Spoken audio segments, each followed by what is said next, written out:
네, 얼마 전에도 이런 뉴스 전해드렸습니다. 강남의 제과점에서 이른바 묻지마 인질극 사건이 발생했었잖아요. 그런데 뭐 얼마 되지 않은 것 같은데 이번에는 술 취한 남성 2명이 화면에 보신 것처럼 길 가던 여성을 그냥 무차별적으로 폭행을 하는 또 이 무차별적인 폭행이 또 발생을 한 것입니다. 네, 잊을만 하면 한 번씩 벌어지는 묻지마 범죄. 왜 자꾸 생기는 걸까요? 대책은 없는 걸까요? 곽대경 동국대 경찰행정학과 교수 그리고 류여의 사법교육원 교수와 함께 집중적으로 얘기 나눠보겠습니다. 안녕하십니까? 어서 오세요. 네, 안녕하세요. 안녕하세요. 자, 앞서 화면을 통해서 한동호 기자가 전해드렸습니다만 다시 한번 그 문제의 장면, 이러다 당할 수 있다는 차원에서 다시 한번 사건 영상 다시 한번 보면서 말씀 드리도록 하겠습니다. 함께 보시죠. 지금 전화를 거는 저 남성이 신호를 주는 겁니다. 네. 손으로 자 흠칫하니까. 이쪽으로 와라. 네, 지금 미리 이제 신호를 주고 있습니다. 서로 짰다는 거죠. 그리고 여성 걸어갑니다. 2명이. 근데 한 남성이 달려오더니 전력 질주해서 여성한테 부딪혀버립니다. 저 하얀색 바지 입은 여성을 그냥 뇌진탕 당했다는 거예요. 네, 지금. 또 넘어진 뒤에 온몸으로 여성을 덮쳐서 뭐 성추행 의혹까지 일고 있습니다. 예. 자, 지금 뭐 저러면서 대인 기피증까지 되면서 제대로 된 사회생활을 하지 못하고 있는 것 같습니다. 자, 교수님. 네.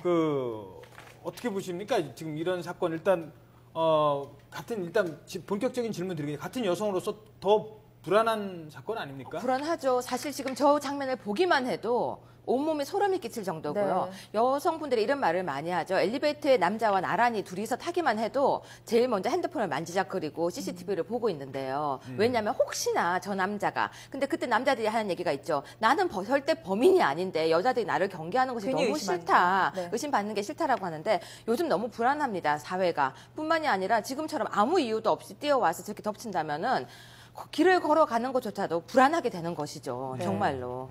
네, 곽대경 교수님 남자로서 남자가 봐도 저런 범죄는 좀 무섭죠?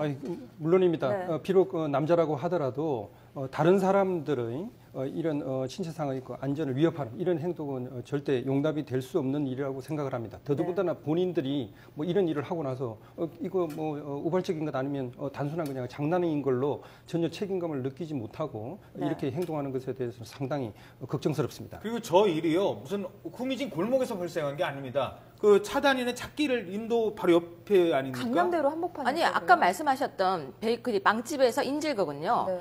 압구정동이었어요. 예. 그러니까 저런 장소가 뒷골목이라든지 으슥한 곳에서 벌어지는 것이 아니라 이제는 대로변까지 나왔다는 것에 주의해서 봐야 하고요. 또 하나는 2012년 조사에서 아까 이제 묻지마라는 말을 쓰는데 묻지마 폭행의 건수, 묻지마라는 단어를 쓴 범죄를 찾아봤더니 270건이 넘는다고 합니다. 그러니까 우리가 보통 범죄라고 하면 원한 관계, 이유가 있다, 원인 제공이 있다라고 표현하는데 네. 전혀 제공이 없이 아무 이유가 없이 발생한 범죄가 270건 이상이고요. 2013년도에는 정식 통계가 잡히지 않았지만 더 많을 거라고 지금 보이고 있다고 합니다. 예.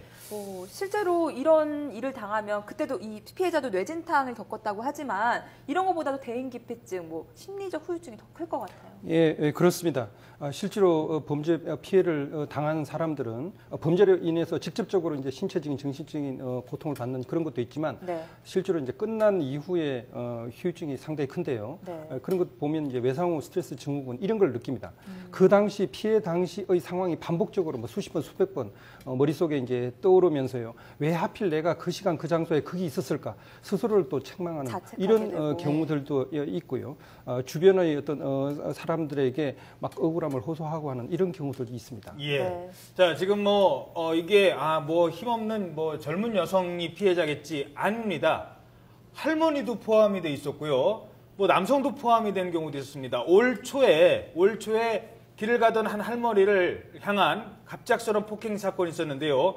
영상과 함께 잠시 보도록 하겠습니다. 좀 저희들이 고민을 많이 했습니다. 이 영상을 보여드릴지 말지. 근데 참고하시라고 일단 이 영상은 보여드리도록 하겠습니다. 함께 보시죠. 네, 올해 2월 8일 낮 시간에 발생한 일인데요. 경기도 남양주시에서 발생한 일입니다. 저희들이 할머니의 가슴을 이렇게 이미 치고 때리는 장면은 편집을 했습니다. 네. 차마 보여드리기 그래서요. 저 장면 다음에 때리는 장면이 있었는데요. 일단 편집을 했습니다. 저런 경우거든요. 그냥 걸어가도 아무 이유 없이 그냥 힘없는 할머니를 네. 자, 할머니가 갈비뼈에 금이 가셨다고 하고요. 저 범인은 정신지체 장애인이었다고 해요. 예. 네. 그래서 이런 범죄를 갖다 저희들이 이제 뭐 묻지마 범죄라는 건 주로 이제 언론에서 많이 쓰는 표현인데 이제 저희들이 이제 무차별 이제 범죄다 이렇게 이제 무차별 표현을 범죄. 하는 경우가 네. 가해자와 피해자 사이에 사전에 아무런 대면적인 접촉이 없었음에도 이제 불구하고 이제 이런 범죄가 발생을 하고 유감스럽게도 피해자는 그 어느 누구나 아무나 될 수 있다. 그래서 이제 피해자를 선정하는 것이 이제 무자기적이다. 그런 의미에서 이제 무차별 범죄라고 이제 이야기를 이따가 하는 겁니다. 설명을 또 드리겠지만 예. 외국에서는 특히 미국이라든지 인종차별이 있는 나라에서는 증오 범죄라는 것이 있습니다. 그렇죠. 그러니까 인종차별적 폭행이죠. 예. 그렇기 때문에 이유가 없는 건 아닙니다. 예를 들어서 소주 뭐 스킨헤드 유색 뭐 네, 이런 거. 그렇습니다. 유색 인종이라든지 무슨 다른 색상 얼굴이라든지 그걸 봤을 때 그냥 가서 폭행을 하는데 그걸 증오 범죄라고 하는데요. 네. 지금과 같은 그 상황은 정말 아무 이유가 없습니다. 근데 가끔 이런 경우도 있었습니다. 자기가 옛날 헤어졌던 여자친구와 똑같은 스타킹을 신은 여자가 있어서 뒤따라가서 폭행한 경우도 있었습니다. 헤어진 여자친구와 똑같은 스타킹 신었다는 이유로. 네.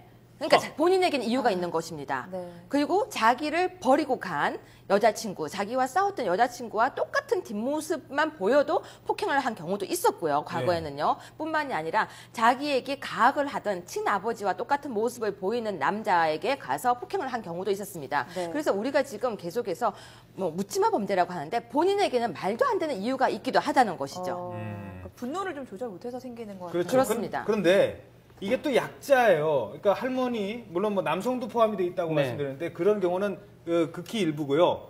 할머니, 젊은 여성, 아니 뭐 당당하게 그러면 어디 가서 누구랑 한판 붙든지 네. 그것도 못하는 주제에 그냥 네. 지나가는 사람한테 그런다는 거 아닙니까? 예, 그래서 피해자를 선정하는 데 보면 방어력이 약하고 자기가 이제 물리적인 공격을 했을 때 성공의 가능성이 높은 그런 피해자들을 의도적으로 이제 선택을 하는 것 같습니다. 예. 그래서 결국 이제 자기 소위 이제 뭐 기분을 갖다가 이제 풀고 뭐 일시적인 뭐 우울한 감정이든지 아니면 스트레스 푸는 대상을 갖다 선택할 때 자기가 만만해 보이는 만만해 보이는. 네. 그런 사람을 선택을 하기 때문에 유감스럽게도 뭐 노인이라든지 여성과 같은 우리 사회의 약자들이 피해자로 선정이 되는 것 같습니다. 네. 자, 이뿐만 아니라 우리나라뿐만 아니라 해외에서 이런 일이 참 많이 발생하고 있다고 네. 합니다. 자, 해외에서 있었던 묻지마 폭행 사례 한번 영상으로 보도록 하겠습니다. 저희가 충격적이어서 조금 자체 처리를 했다는 점 양해해 주시기 바랍니다. 예. 또 여기도 대로변입니다. 네. 길을 가고 있는데요. 피해자 여성으로 보이고요. 예. 뒤에서 날라와서 그냥 주먹으로 치고 그리고 달아났습니다. 폭행 장면은 좀 편집을 했습니다. 예, 때리는 장면은 차마 못 보여드리는. 저기 그냥 아무 이유 그리고요 어떻습니까? 저렇게 공격을 당하면 전혀 생각하지 못한 상태에서 무방비로 맞기 때문에 더 피해가 큰 거 예, 아니에요? 그렇습니다. 실제로 전혀 자기가 어떤 위험이 닥칠 거라는 걸 예상하지 네. 못하는 사이에 이제 공격을 받을 경우에는 정말 무방비 상태이기 때문에 네. 더 이제 피해가 이제 클 가능성이 있고요. 상당히 이제 위험한 부상을 당할 가능성이 있습니다. 네. 예. 방금 보신 영상은요, 뭐 아직 확인되진 않았지만 네. 미국이고 흑인이 범인이었고요. 게임을 보고 모방했다 이런 얘기도 있더라고요. 네, 지금 그 모방 범죄가 상당히 많이 위험한 수준까지 올라와 있습니다. 특히 아동들이요. 네. 그 게임이 진짜인지 허구인지도 모릅니다. 그래서 게임 중에 보면요, 때려도 일어나죠. 아. 그러니까 자기가 폭행을 해도 다시 아하. 벌떡 일어납니다. 뿐만이 아니라 총으로 쏘아도 다시 살아납니다. 네. 그걸 보고 이 아이들은 총이라든지 칼의 무서움을 전혀 모르고요. 자기가 폭력을 가해도 그 사람은 맞고 다시 일어나는 게임이라고 생각을 하는 것이죠. 그래서 게임을 하다가 그것을 실제로 가서 한번 해보고 싶은 욕망을 느낀다고 합니다. 네. 그러니까 지금 게임 산업이 굉장히 많이 발달하는 거에 패단이라고 또 볼 수도 있습니다. 실제로 우리나라도 이 비슷한 사례가 있습니다. 우리나라에서 이제 몇 년 전에 서울 서초구에서요, 네. 뭐 잠원동으로 기억하고 있습니다만 그때 이제 새벽 시간대에 게임에 이제 중독된 그 20대 이제 남성이 예. 지나가던 여성을 대상으로 이제 흉기로 이제 공격을 했던 그런 사건도 있었습니다. 그 흉기로 공격하면 뭐 자기 에너지가 막 올라가는 줄 알고 뭐 환상에 빠지는 거 예, 아닙니까? 그 이전에 이제 게임처럼. 상당히 게임을 갖다 하면서 사실 게임을 하다 보면 결국은 다른 사람을 갖다가 공격하는 거에 대해서 무감각해지는 것도 좀 네. 그 폭력에 대해서 이제 대수롭지 않게 생각하는 그런 것들이 있고 게임처럼 실제로 그냥 단순히 게임이 아니라 실제로 사람을 갖다 공격하는 데서 오는 그런 어떤 스릴, 기분 뭐 이런 걸 느껴보고 싶다 뭐 그런 이유 때문에 공격을 하는 것 같습니다. 알겠습니다. 네. 자, 그럼 이런 뭐 무차별 폭행, 묻지마 폭행을 이제 사회적으로 제어를 하고 통제를 하려면 막으려면 뭔가 네. 공통점을 찾아야 되지 네, 않겠습니까? 누가 좀 이런 범죄를 저지르는지 살펴봤더니 몇 가지 공통점이 있었다고 합니다. 그래픽으로 살펴보도록 하겠습니다. 네, 묻지마 범죄 누가 왜 저지르는 걸까요? 형사정책연구원이 2012년에 발생한 묻지마 범죄자들을 대상으로 분석을 해봤습니다. 공통적인 부분이 있었는데요. 범죄자들 가운데 75%가 직업이 없는 무직자였습니다. 그리고 또 동거인이 없이 혼자 사는 1인 가구주가 반 이상, 절반 이상을 차지했고요. 친구가 단 한 명도 없다고 응답한 사람도 반이나 되는 등 가해자들 대부분이 상대적 박탈감을 느낄 수 있는 사회적 약자라고 분석이 됐습니다. 뭐 네. 이런 사람들을 과연 사회적 약자라고 불러도 될지 뭐 거기에 대해서 좀 예. 의문이 있는데 결국 간단히 말하면 우리 사회와 이런 범죄를 저지르는 사람들의 유대가 굉장히 약화가 됐다는 겁니다. 예. 그래서 이런 사람들의 행동을 갖다가 통제를 하든지 이 사람들의 잘못된 가치관을 바꿔줄 수 있는 그런 우리 사회와 개인을 이어주는 끈이 없다. 이게 이제 상당히 문제가 되는 것 같습니다. 일본에서는 이미 여기에 대한 조사를 했었는데요. 많이 들어보셨을 것입니다. 히키코모리라고 해서 혼자 은둔형 있는. 외톨이들이 범죄를 저질렀을 때는 굉장히 격한 이런 범죄를 저지른다는 연구 결과가 나와서요. 일본은 이미 거기에 대해서 사회 지자체들이 많이 운동을 하고 있습니다. 그랬더니 범죄율이 상당히 많이 줄었고요. 네. 그러니까 사회 은둔자들을 많이 관리를 했더니 범죄율이 줄었다는 보고서가 나왔습니다. 그렇기 때문에 우리도 지금 현재 은둔자라든지 이렇게 무직이라든지 이게 조사할 것이 아니라 네. 그 사람들에 대한 조사도 이제는 조사를 해서 어떻게 할 것인지에 대한 교육도 필요한 시점이 다가온 것이라고 보여집니다. 네, 그렇군요. 또 하나는요. 네. 우리나라 사람들이 바깥에 나가서 외국에 나가서 범죄를 많이 당하고 있다라는 보고서가 있었습니다. 근데 그 보고서의 결과가 뭐냐면요. 우리나라 사람들은 미안하다는 말을 잘 하지 않는다라는 결과가 있었습니다. 예를 들어서 길을 지나갈 때요. 네. 손으로 밀어요. 너무 자연스럽게 손으로 외국에서 밉니다. excuse me 하고 가는데 아니요. 외국은 손을 안 댑니다. 그렇죠. 서로 그냥 손도 안 서서 대는데. 말을 합니다. 네. 비켜주세요라고. 근데 우리나라 사람은 등을 아예 밀면서 우리 정세상 죄송합니다 말도 안 말도 안 하고 쓱 밀고 지나가죠. 네. 또 하나는 등을 밀는 것이 아니라 남자든 여자든 어깨를 툭 치고 지나가면서도 정말 흔한 일이에요. 네, 툭 치고 지나가도요. 쳐다보면요. 오히려 왜 하는 표정으로 쳐다본다는 것이에요. 예. 그것이 외국에서는 그 외국 사람들 감정에는 도저히 이해가 안 돼서 오히려 범죄를 유발하는 경우도 많았다라는 보고서를 본 적이 있습니다. 아, 그렇군요. 그러니까 뭐 그런 물론 이건 묻지마 범죄하고는 좀 다른 수도 있지만 네. 다른 사람과의 어떤 접촉이나 이런 거에 대해서 기본적으로 우리가 그냥 평소에는 뭐 별거 아니라는 생각을 하는 생활 일들도 습관 같은 게 이런 있죠. 것들도 아니요, 그것이 묻지마 범죄로 이어진 것이죠. 아. 본인은 잘못을 한 것이 없다고 생각하는데 네. 상대방은 그걸 보고 분노가 조절이 안 조절이 안 되는 거예요. 아, 그만큼은 이제 우리나라 사람들이 뭐 상당히 성질이 이제 좀 급해졌다. 네. 뭐 60년, 70년 이후 고도의 경제 성장 이후에 이제 뭐 그런 이야기를 하는데요. 이게 이제 참을성이 이제 부족해진 것과 함께 결국은 다른 사람에 대한 배려심이 그만큼 좀 부족한 뭐 이런 것들과 다 사회적으로 관련이 되는 게 아닌가 그렇게 설명할 수 있습니다. 정부의 대책을 좀 질문을 드려야 되는데요. 일단 아까 뭐 통계일 뿐입니다. 혼자 살고 뭐 직업이 없다고 해서 다 그럼 묻지마 범죄의 잠재 네. 뭐 군이냐? 그건 아니고요. 네. 일단 그래도 어느 정도는 관리를 하고 공통 분모를 찾았다면 거기에 대해서 대책을 만들어야 된다는 말이겠습니까? 네, 그렇습니다. 그러니까 정부에서는 지금 현재 거기에 대한 대책으로 우울증 환자라든지 그런 사람을 검사하는 그런 제안을 하고 있습니다. 네. 그리고 그 외에는 근데 교수님 제가 알기로는 우리나라에서는요 특별한 걸 하고 있지 않다라고 알고 있거든요. 어떻습니까 지금 현재? 예, 그래서 말씀하신 대로 예. 이제 정신 건강에서도 이제 조금 이제 관심을 가지고 네. 미리 이제 사전에 이제 진단을 하는 그런 프로그램을 갖다 이제 시작을 하고요. 예. 그리고 이제 우리 사회 이제 사회 안전망을 갖다가 보다 더 좀 촘촘하게 네. 짜기 위한 그런 노력들이 이제 시작은 됐습니다. 아하. 그런데 실제로 이제 중요한 것은 현장이거든요. 아. 일선에서 현장에서 그만큼 체감할 수 있는, 느낄 수 있는 정도로 이제 많이 변했냐 하면 예. 그건 아직은 좀 미흡하지 않나 그런 생각을 해봅니다. 그런데 네. 외국은 이미 너무 잘 되어 있습니다. 외톨이에 대한 대응, 그러니까 그런 묻지마 범죄에 대한 대응 훈련을 하고 있고요. 그 외톨이들을 어떻게 관리를 할 것인지를 하고 있고요. 스토킹을 처벌하는 법을 굉장히 강화하고 있습니다. 네. 누군가를 그러니까 안면이 없어도 따라다니는 범죄에 대한 처벌이 강화되어 있고요. 뿐만이 아니라 총기라든지 도금에 대해서 소지가 굉장히 강화되어 있습니다. 네. 그러니까 우리나라는 이런 것들과 함께 청소년 교육도 굉장히 신경을 써야 될 것인데 폭력에 대한 교육이 우리는 아직까지 미비한 것 같습니다. 예. 그런데 이런 무차별 폭행 내가 주인공이 될 수도 있는 거 아니겠습니까? 내가 네. 당할 수도 있는 건데 이런 피해를 당했거나 혹은 이런 현장을 봤을 때 어떻게 대처해야 되는지. 그래서 뭐 일단 가장 중요한 것은 빨리 네. 경찰을 비롯한 수사기관에 이제 신고를 하는 것이고요.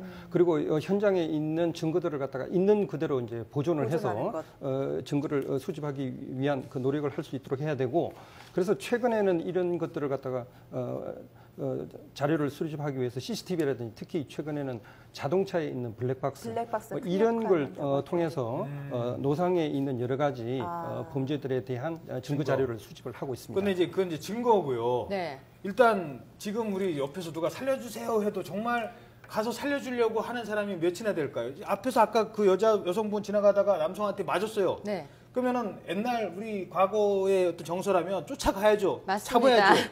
근데 지금은요, 하다가 그냥 뿐만이 예. 아니라 그걸 말리려고 하는 순간에 더 당하는 수도 있습니다. 네. 그래서 제 생각은 그래요. 핸드폰에 일단 경찰에 바로 연락할 수 있는 걸 연습을 좀 해둬야 될 것 같습니다. 아. 그래서 우리가 보통 핸드폰에 그러니까 경찰을 바로 부르는 것을 전화를 걸면은 요즘은 좀 빨리 많이 출동을 하게 됩니다. 그리고 본인이 그 안에 개입을 하려고 해서는 안 될 것 같습니다. 아. 제가 볼 때는 예. 어설프게 큰 일이 발생할 수도 있고요. 아. 네. 근데 묻지마 범죄의 특징이 바로 그겁니다. 대책 방법이 없다는 것입니다. 그래서 외국에서 하고 있는 것처럼 국가가 나서서 미리 대응 훈련이라든지 아니면 외톨이라든지 그런 우리가 정신질환자에 대해서는 굉장히 관대하거든요. 어허. 처벌하지 않는 그것도 예. 문제라고 생각합니다. 그래서 아. 지금 독일, 일본 등은요. 6개월간 사회생활을 하지 않는 사람에 대한 관리가 들어가고 있습니다.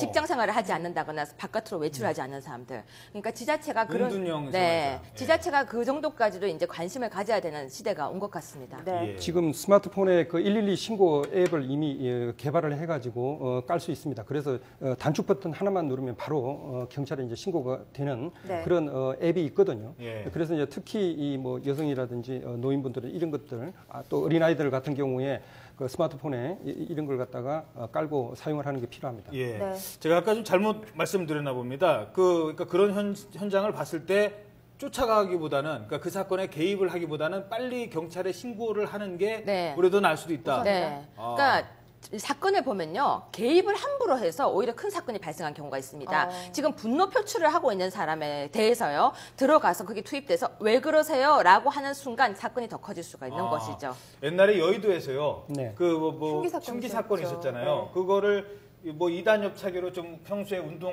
네. 잘하시는 유단자가 네. 걸어오는 거를 이제 달려가는 거를 발로 차서 막았는데 네네. 예. 그런 경우는 정말 유단자가 아니고서는 그렇습니다. 그런 거는 상당히 이제 훈련된 사람들의 영웅담일 수 있죠. 그래서 이제 현장에서 바로 이제 제압을 갖다 하긴 했는데요.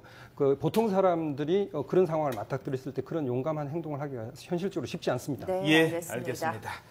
네, 지금까지 강남 한복판에서 벌어진 여성 묻지마 폭행 사건. 하지만 이 사건의 피해자는 누가 될지 모른다는 차원에서 전문가 모시고 얘기 나눠봤습니다. 곽대경 동국대 경찰학과 교수님, 그리고 유여의 사법교원 교육원 교수님이었습니다. 두 분 오늘 말씀 고맙습니다. 감사합니다. 네, 수고하십시오.